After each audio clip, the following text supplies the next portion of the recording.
ಯುವತಿ ಜೊತೆ ಫ್ಲಾಟ್ ಮಾಲೀಕನ ಮಗನ ಅಸಭ್ಯ ವರ್ತನೆ, ಕುಡಿದು ಬಂದು ಹಲ್ಲೆ ಮಾಡಿ ಎಳೆದೊಯ್ದ ಆರೋಪ. ಪಶ್ಚಿಮ ಬಂಗಾಳ ಮೂಲದ ಯುವತಿಯಿಂದ ದೂರು.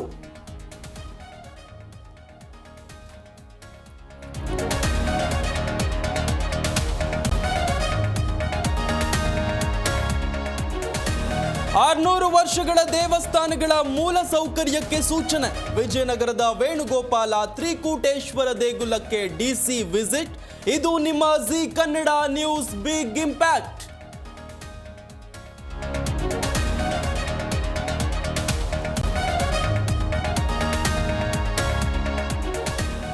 ಮದುವೆಯಾಗಿದ್ರು ಇಬ್ಬಿಬ್ಬರು ಗರ್ಲ್ ಫ್ರೆಂಡ್ಸ್. ಪ್ರೇಯಸಿಗಾಗಿ ಬೈಕ್ ಕಳ್ಳತನ, ರಾಬರಿ, ಕೊಲೆ ಯತ್ನ. 14 ವರ್ಷದಿಂದ ತಲೆಮರೆಸಿಕೊಂಡಿದ್ದ ಭೂಪ ಖಾಕಿ ವಶಕ್ಕೆ.